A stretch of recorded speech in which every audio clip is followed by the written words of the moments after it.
Guys, Art of Whiskey back here at the Whiskey Blendery. We're back with our guy, Tim. Now, Tim's one of those dreamers, man. Tim, you know, different times people come in here, they say, hey, the place look bigger online. You know, the guy just said that, actually. I know, and I got to be honest, those kind of things, you know, every dream starts with an idea. And I love what you said, too, because when you're building a business, we start talking proof of concept. Yep. So before we go broke. This was, at that time, this was bigger. Like, I mean, our initial thing, I was thinking about doing this out of a shipping container, like a speakeasy shipping container. That would have never worked out, so I'm glad it didn't. I think that would have been illegal too. But yeah, I remember making a last minute change, and this was when these were being built, because I only had this spot, the Suite 100, and didn't have the other spot. And yeah, the last minute deal, I was like, man, I feel like I need to get another spot. I feel like I need to get the other space too, that I can't do it. Oh my gosh. Well, it wouldn't have happened. It wouldn't have got approved. So then I would have signed the lease on one, and then I couldn't have the operations and the distillery side can't be connected to this. Like, it has to be separated. Completely. So I would have got denied, and then I would have been on the hook for a 3-year lease on this place, and it never would have happened. Man. So what's the hardest part you think about dreaming? And, you know, we did something with our vet a second ago, and we talked about what it means to be an entrepreneur, and kind of taking that ownership. And mind you, I've learned a ton about Tim, spent a lot of time with him since the first video to now. And, you know, you're so precise in how you choose to make choices that you believe are going to impact the business long-term, willing to, I think what any great entrepreneur does, say, hey, I'm better at managing outcomes than it is me doing all the work. And now you've got bees in here per se. I love coming into a place where you see a bunch of people doing what they're supposed to do. So now this is a good business. Look at these people. When you walk in, everybody greets you and talks to you. Oh, this is going somewhere. So that's the hardest part about, you know, fulfilling and seeing the dream when others can't see it. Especially now that I'm here and I know for a fact, everyone I've met say, man, Whiskey Blendery for life. Yep. Yeah, I would say balance and while taking action on new things. Because, I mean, you can dream about it, you can think about it, you can bounce the idea off of people. Oh yeah, that's a great idea. But then turning that into an actionable item and doing it and taking the risk and having the investment and, you know, explaining what that means along the way to the people involved. And I mean, it's a lot. But if you don't take action and if you don't take the first step, then it's going to die as an idea, or never start for that matter. Yeah. What's been the hardest part about turning this into something that I believe is going to continue to morph into maybe even something greater? Once I learned a little bit more about Tim's background too, and how he's helped a lot of existing businesses, you know, when he got involved, become better. You go, oh, this is good. This has to work. Yeah. I love operations and efficiency and all that stuff. So, I'm almost even too critical on the guys. If I see, hey, how about we, pull it off on the wax and do this different or whatever. Because I mean, everything takes time, and as we grow, we can't have the I don't know what you would call it, but the luxury of doing things on a small scale. Like, we have to think like, okay, if we do have 12 employees next year, is it sustainable for every employee to drink all their own? And then no, that's not okay. Well, so we can't do that. Let's cut that out. And is it sustainable for everybody to have a 50% employee discount on the bottles, is what we talked about, because that's below cost. And it's like, no, that's not sustainable. Let's not do that. And so that's kind of the litmus test of it might work for us now, and we might be able to get through it now. And like even over the weekend, I'm working on a new operational plan for everybody to track production throughout the whole process, know when, the bottles need to be ready, who's in charge of what, who's in charge of quality control. They have to sign off on it, and everybody can see it at once, to where right now it's like I'm verbally following up. Hey, are the labels done? And hey, how'd the wax turn out? And it it worked when we were a little slower and it's just a couple people, but as like you said, when like the bees are buzzing, man, like everybody's got to know what their role is. Everybody's got to like know where the quality control is, and also know like, hey, we're gonna make mistakes, and here's how we make the mistakes, and we got to be upfront and honest about it. And if it involves a client not getting their whiskey, and thankfully that hasn't happened very often, but we got to be transparent about that, and transparent like, hey, here's what went wrong and here's what we're going to do to make it right. And so I think it's more common sense at this point, because the people that come here for a certain quality, like they know we're not batting 1,000, like that we're not like hitting it out of the park on every one. Yeah, we have to make things that don't turn out, and they're in stainless, and we're still working on those, and maybe they never turn out. But at some point I got to pull the plug and say, hey, we've worked on this thing for 6 months and I can't get it to where it needs to go. So let's just scrap it for now and work on something else. Yeah. So, and that's when it's somebody else's personal project or something that you're working on personally? No, our own stuff. Yeah. We used to be very involved with like, private clubs and like, doing things for them, and we still are. But also I want them to have the creative control and the yes, and hey, when can you come by and try this? And, and even if it's like, hey, I'm gonna blind set you up with 3 different ones at different proof points, or this one has a little more apple brandy on it, or this one, whatever it is that we're making for them. And I want them to kind of decide and give feedback. And I don't want to give them my feedback on it, because it's not me. Like we're not releasing it here. It's for them. Yeah. So, but yeah, everybody's been very, very complimentary to kind of work with and share feedback. And it's easy to see people walk in and give, positive reinforcement on everything that's going on. And it's easy to see that and accept it. But yeah, most people don't realize the work that went into that to get it to the point. I think that's why they keep coming back personally, because they do get to see it. I think they do. A lot of your clubs, the people that are here, for one, they're a part of the Whiskey Blendery Club.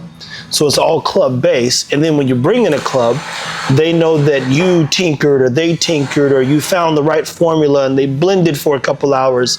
I think they appreciate that intimacy that they get. After they do a blending experience, then they realize, okay, this is a little harder than I thought to create a balanced, cohesive whiskey that does what I want it to do. Yeah. It's not just, hey, 2 parts of this, 1 part of that, and we're good. And keep in mind, even when you give them the opportunity to go and wax some of their bottles, they still go, oh, damn, now imagine waxing 120 of those bottles the same way. You go, that was fun for 4.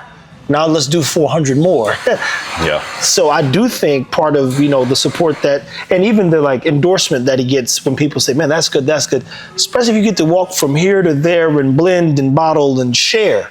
I think the key is when they bring a few friends and say, we blended that in so-and-so year when he first opened, and it's still good. Sonoma Sunrise, I think, is a one stone. It needs to have a story. Like, what makes this bottle unique? Yeah.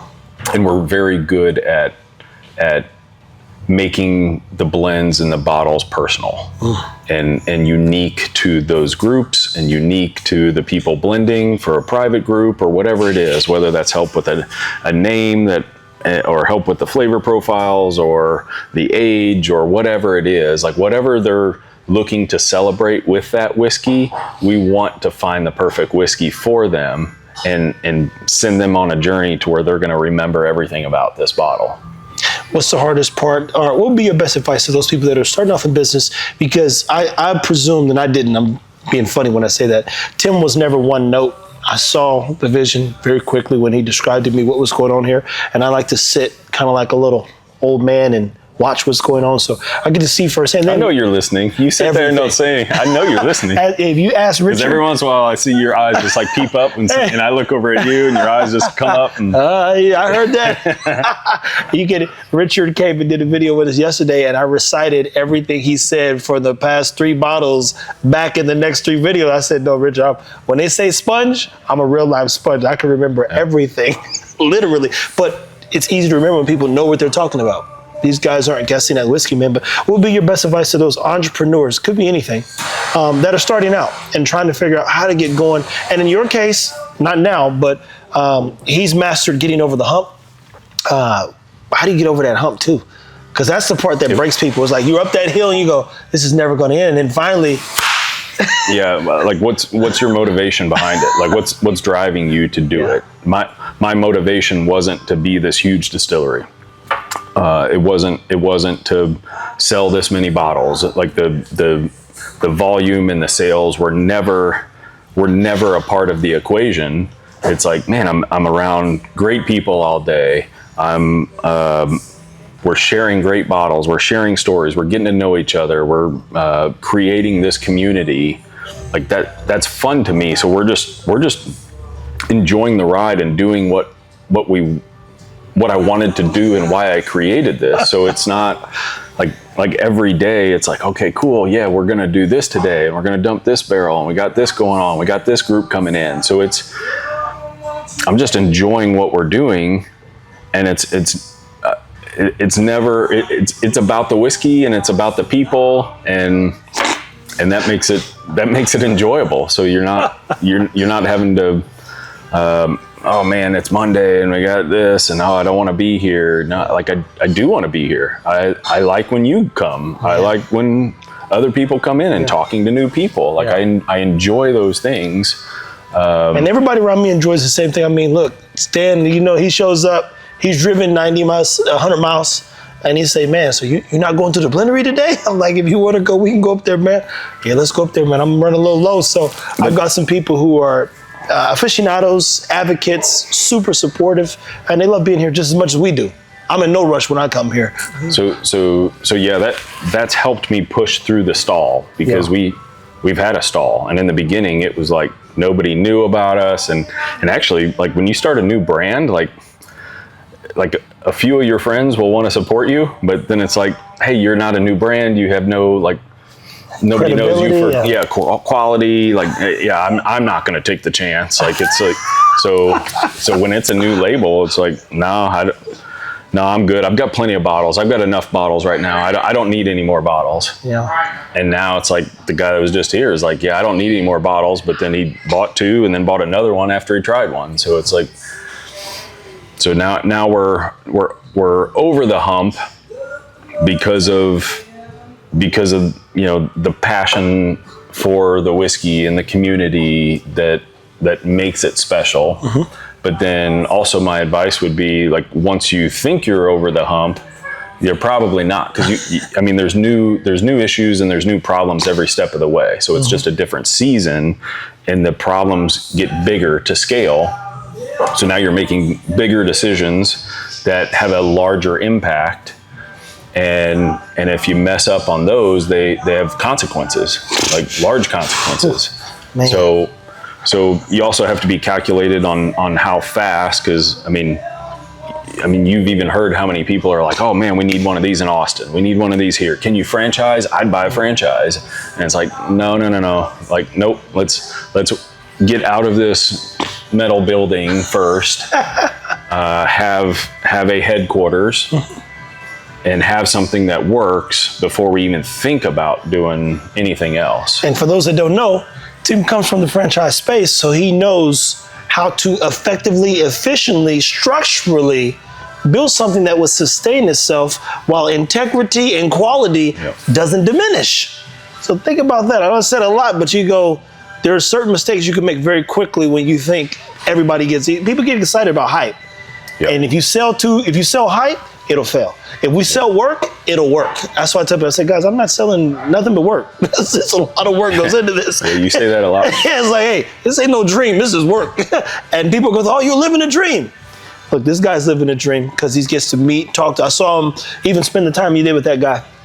He didn't want to leave, but you go, he's one of those guys, he's like backing out here, and then he puts his foot up, you go, oh, he's got another 20 in him. He's got another 20-minute bid he's about to give you, man. But that's cool, though. Like, he's never been here before, and he's heard about us, and they got a blend scheduled in January, and it's like, so now he's excited to come back, and he knows the quality, because the bottles that he purchased, he hadn't tried before, and he bought them because he's part of this club. But then he comes up here, he's excited to get it, wants to try a couple other things, and loved everything he tried. So now he's more excited to tell people about it, and even started telling me about his son, and just cool conversations that I don't think you'd have otherwise if you're solely focused on moving volume, or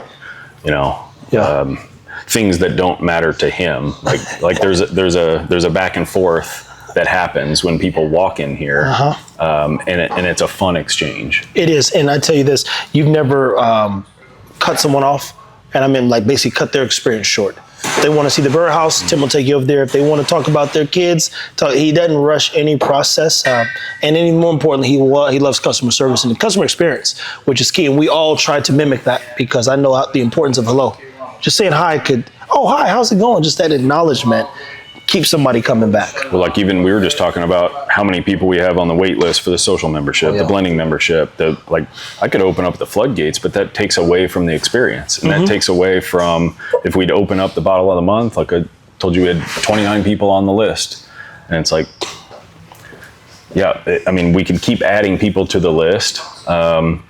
We could change the whole way we did it and say, hey, once we hit 150 or 200 people, we're going to let everybody in. And it's like, and I told you, that's not the experience that we want to give. That's like, there's a level of exclusivity of the people that are in the club, and they supported us, and I want to keep it exclusive, and I want to keep giving them good bottles. And if we open it up to everybody, you kind of lose some of that exclusivity, and you lose what makes being part of the Bottle of the Month Club fun. Yeah. So there's a lot to unpack here. Definitely want to do a small episode just on the Dreamers. Stay tuned because the Blendery is going to keep growing.